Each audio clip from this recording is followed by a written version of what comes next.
जय श्री माता जी। हम सारे सहयोगी नतमस्तक होकर श्री माता जी को प्रणाम करेंगे और बंधन लेंगे।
तीन महामंत्र और श्री गणेश मंत्र।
संतुलन के लिए बायां हाथ श्री माता जी के सामने और दाहिना हाथ भूमि माता पर रखेंगे।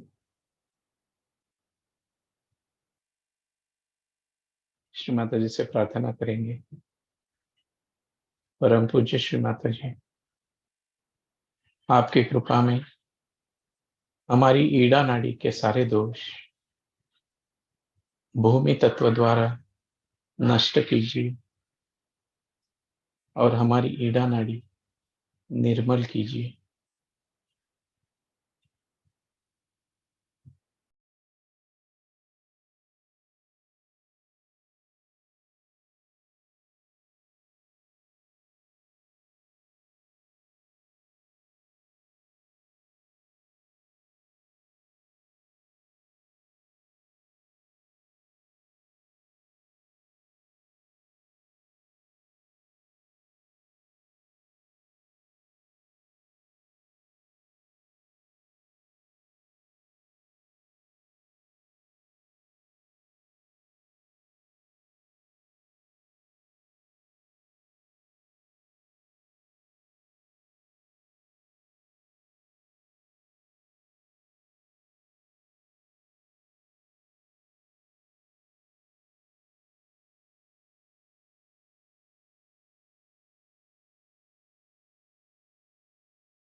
अब अपना दाहिना हाथ श्री माता जी की ओर और बायां हाथ आकाश की ओर रखेंगे।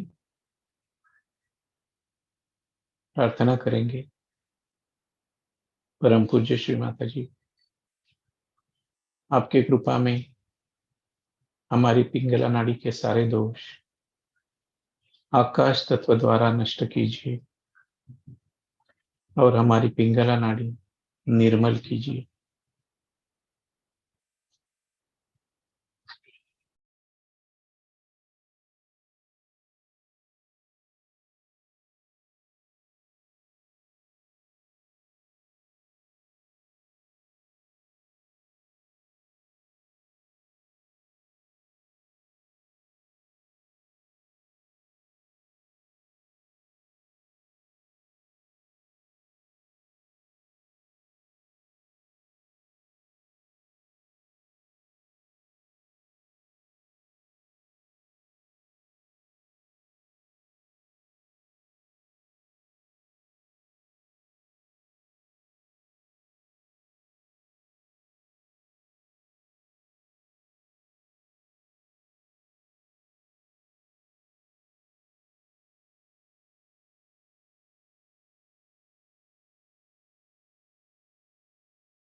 अपने दोनों हाथ श्री माता जी की ओर।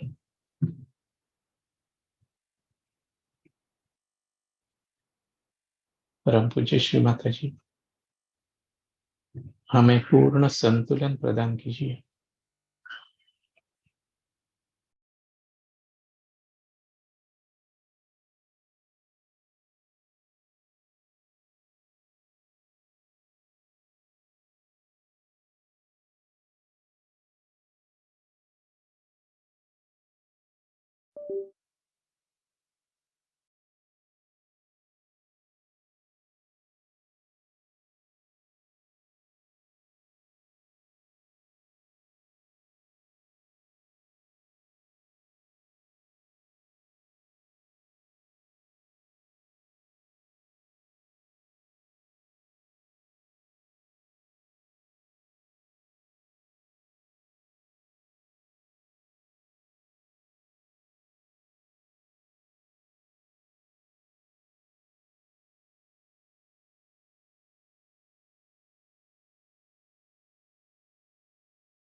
अपना संपूर्ण चित्त सहस्त्रार पर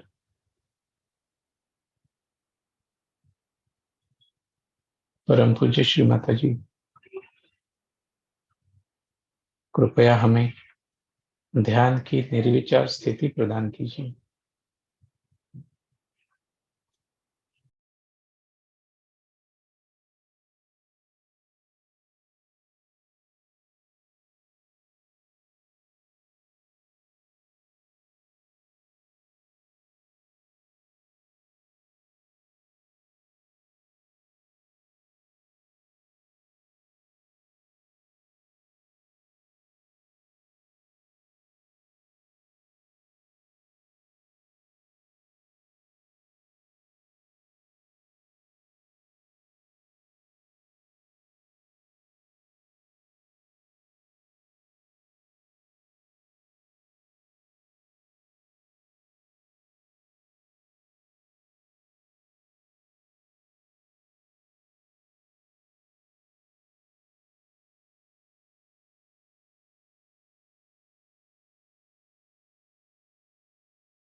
इसी ध्यान अवस्था में अब हम श्री माता जी की अमृतवाणी सुनेंगे और उसके बाद थोड़ी देर ध्यान में ही रहेंगे।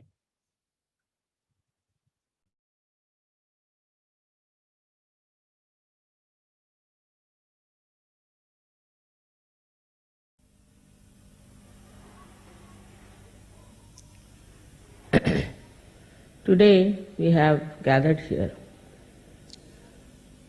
to do the Kundalini Puja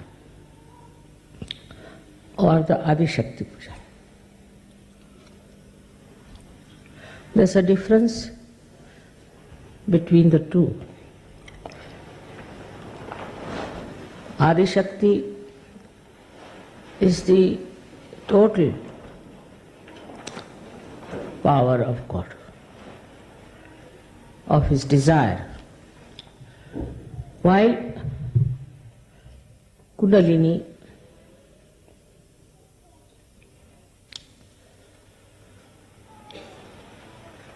is the one that is reflected, part which is reflected in the human beings as Kundalini. So there's a difference between the Adi Kundalini and the Adi Shakti. Adi Shakti is the Parashakti, is the power which is beyond all the powers, which controls all the powers. And one of the powers of Adi Shakti is Kundalini.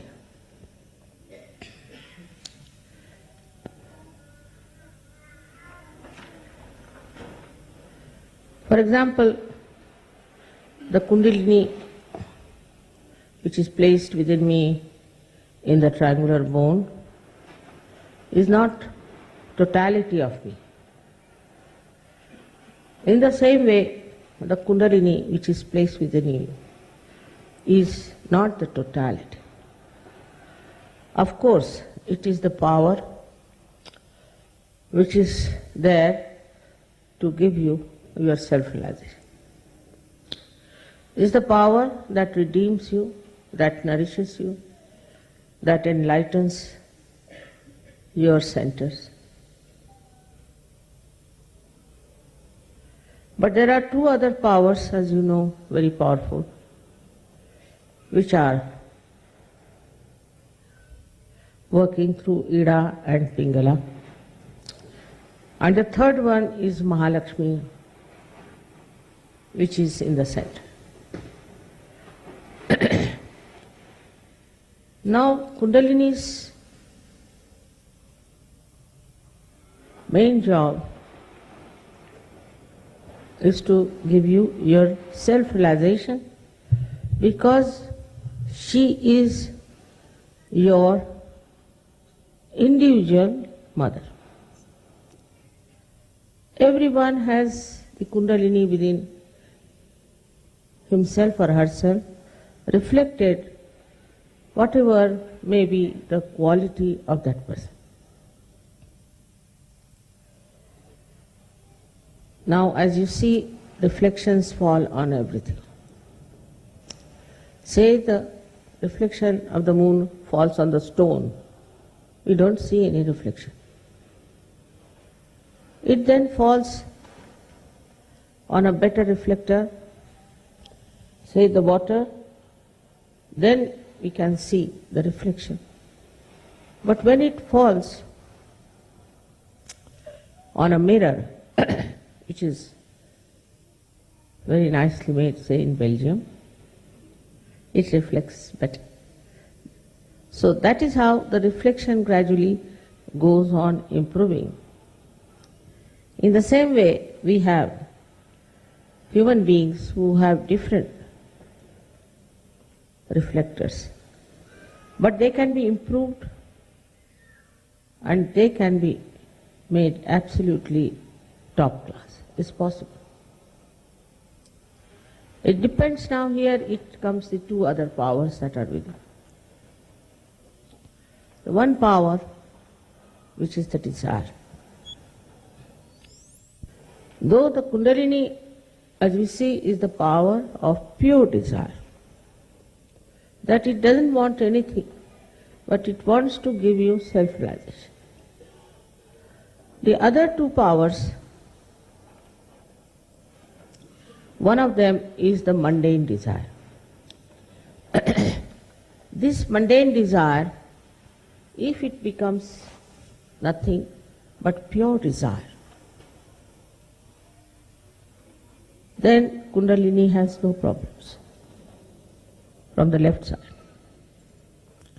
But if it is not a pure desire, but full of other desires, for example, the first desire of human beings, which comes from animals, I think, is food. He wants food to nourish himself. But human beings don't only take food to nourish, also for the taste of it or for the beauty of it, which is innately working in them. That's why We run after food which is very good, very tasty, all kinds of ideas we have. And there's no standard. Somebody can like this, somebody can like that. But the one who understands that the taste of the food is not important and can practice it, then it works. It works wonders. Because the lowest desire, which is of food, comes under your control.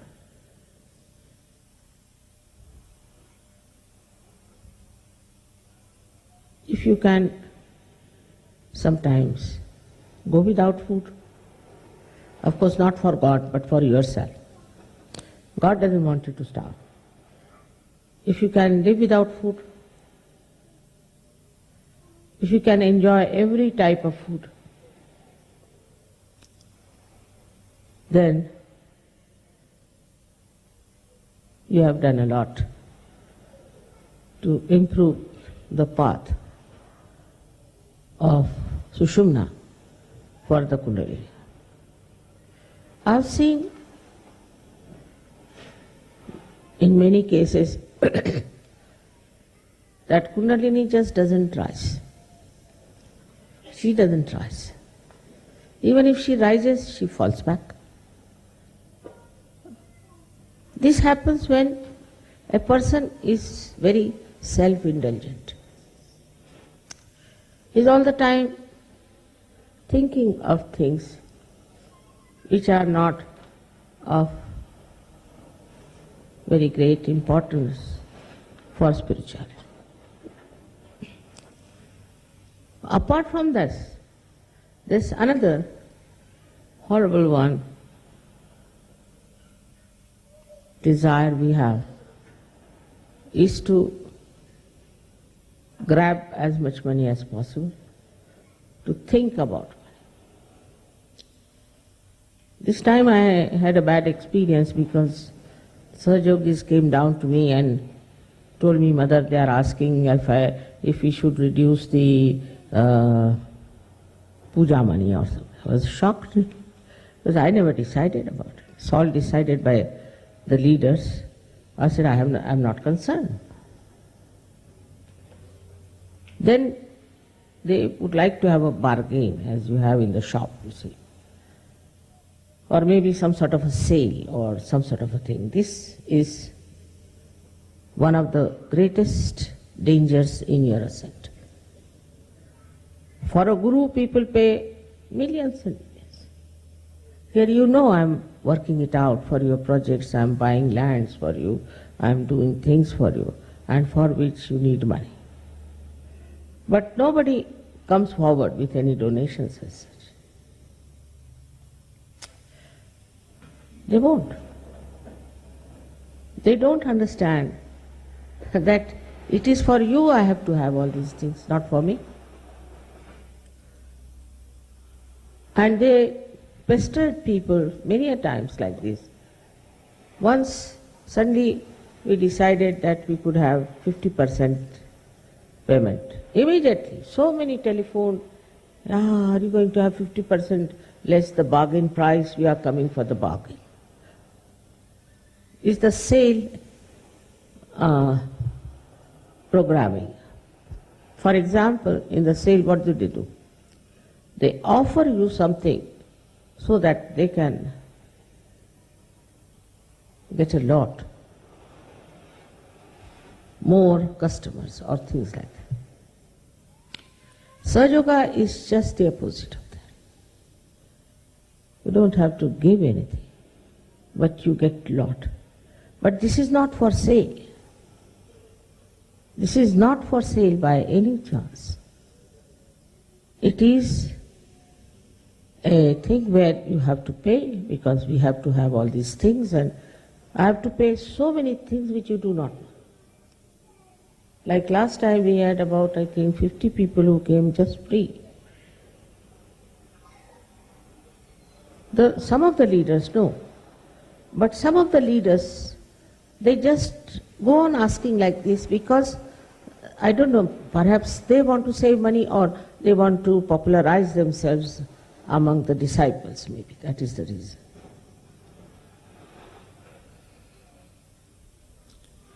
So this thinking about money itself is a very detrimental force for your spirituality. Otherwise, what others are doing is the same.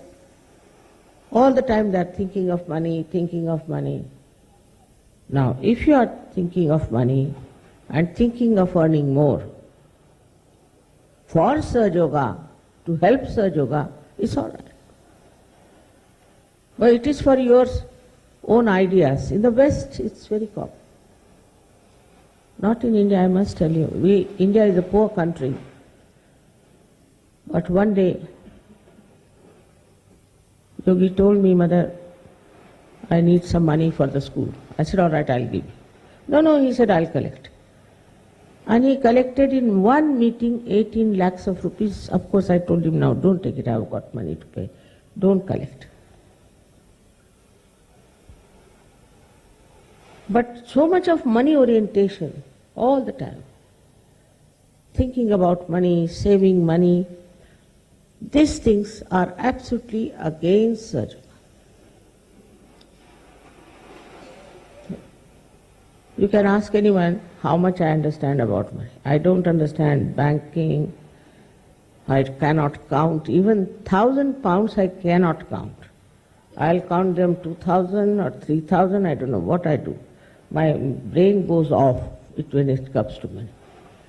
I don't know how to count. I'm not worried about what money we have, what we have. What we have to do is, this money is here, let us do something about it. Today, I don't know why I have to tell about this gross subject, but it has been pointed out to me, Mother, you never say anything about it, and the people are getting really materialistic. That's a very sad affair. Even one person who is materialistic will have to go out of Sahaja. Gradually it will work that way, and you will be surprised that you are out of Sahaja. It is very amazing how,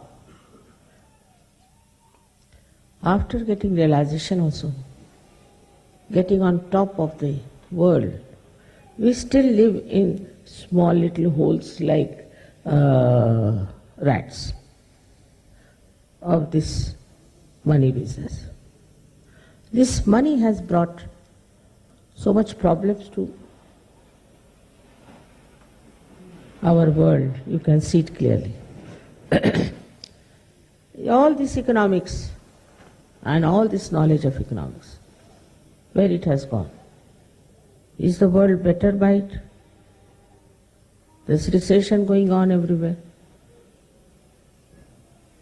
Everybody is unemployed. In every country you go, there's unemployment so much. This is so much. That shows that this economics is also a very artificial science, and dealing with the weaknesses of human beings, not with their strength. If they could know the strength of human beings, they would have done much better than they have done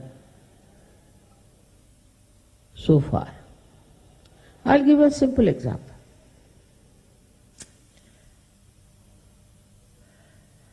Now, we have very sophisticated places in the West, very sophisticated. You know, they have everything electrical, you push the button and everything is there. Especially in these modern planes, when I travel, I don't know which one to push because they are so slim and so delicate. You see, need a special artist to do that. All this is for what? For getting more money and more money and impressing people. But at the same time, people are fed up. When all these sophistications are on, they are fed up with computers, they are fed up with electricity, they are fed up with cement, they are fed up with all kinds of artificial things. It's a fact. Much more in the West than in the developing countries. They are just fed up. Now this is the force. This is the strength. Why are they fed up? They are fed up because they have realized it doesn't give you joy. It doesn't give you soothing feeling. It irritates them. So it is against human mind, human character, or human civilization. Something inhuman. So now what to do? I went to America once and went to see a friend of ours. And all the houses were covered with the cow dung color. So I said, why do they have this cow dung all over these houses, you know? What is the matter with them? Why don't they have nice white, or another people like very much is this sand color? They said nowadays these Americans want to have cow dung. I said, cow dung for what? Because they are fed up of cement. Now they can't get so much cow dung here. So they have a special way of making cement look like cow dung. They mix up things so the color comes out like cow dung. So I said, why the cow dung of all the things, you see? So they said that some of them went to India and they had to sleep in some huts which were covered with cow dung. So they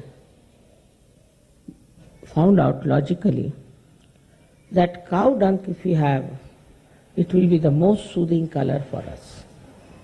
And so there were articles about it, and people have started using cow dung. So what is the force now behind? What is the strength? The strength is that they want to live in natural way. They don't want to have artificial things. So they go to another extreme to have cow dung. Sahaja Yoga is in between. Now, one has to understand that whether you put cow dung or you put cement or anything, it's not going to give you joy. Say for India, people who have got cement houses are great. No? According to them, cement represents luxury and also wealth. But in the West, if people see cement, my goodness, cement means to them it is something like a grave. So now, the positive thing that is in them is that they now want to live with the natural things.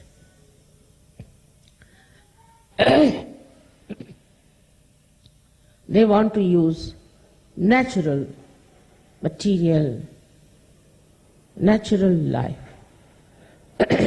But to the extreme if they go, you see, we had anti-culture like hippism and all that. It brought no luck. So to get from one end to another extreme is also not conducive to a human life. Because, and you see, a human being cannot become primitive. Even if he tries to dress up like a primitive person, his brain is modern. So, when they get fed up from one to another, they don't realize that what is the missing point.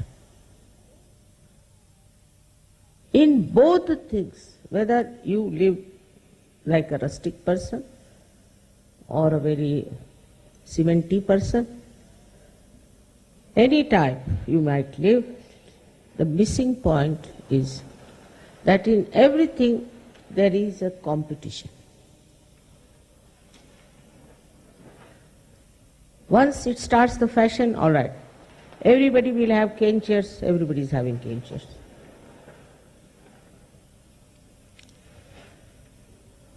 Now in this competition they miss the point, is the joy.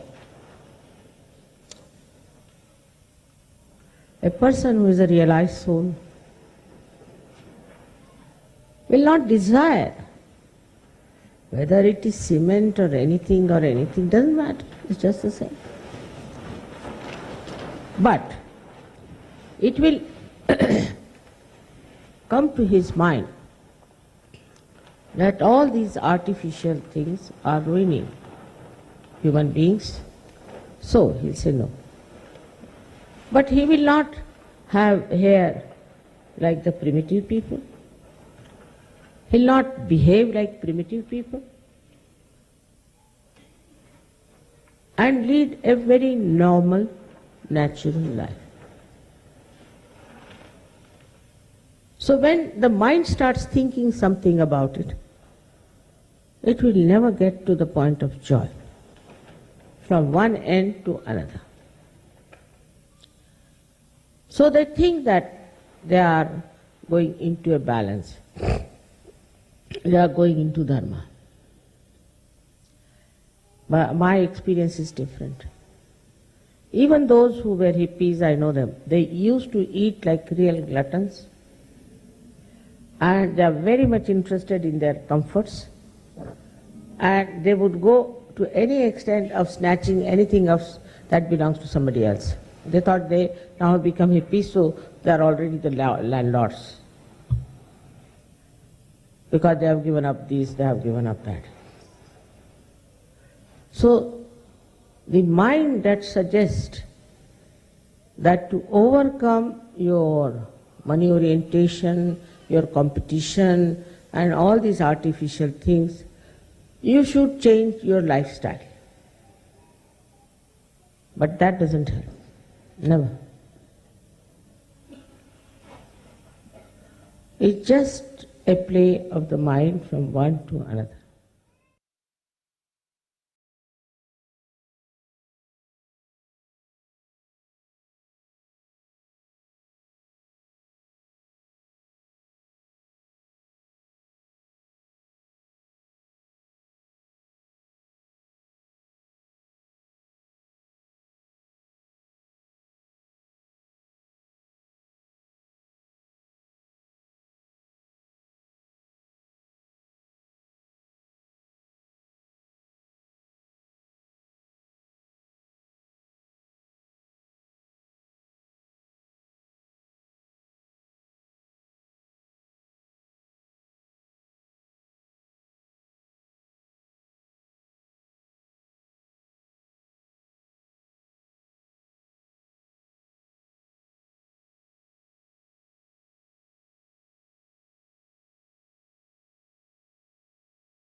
परम पूज्य श्री माता जी, आज के इस सामूहिक ध्यान के लिए और आपके अनंत आशीर्वाद के लिए हम सारे सहयोगी आपके अत्यंत ऋणी हैं।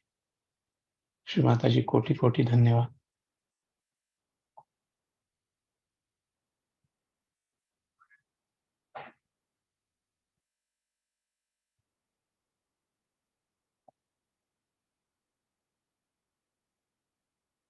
हम सभी नतमस्तक होकर श्री माता जी को प्रणाम करेंगे और बंधन लेंगे। बाद में एक अनाउंसमेंट होगी।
जय श्री माता जी। श्री आदि शक्ति पूजा संडे 4 जून 2023 को सुबह 11 बजे होगी।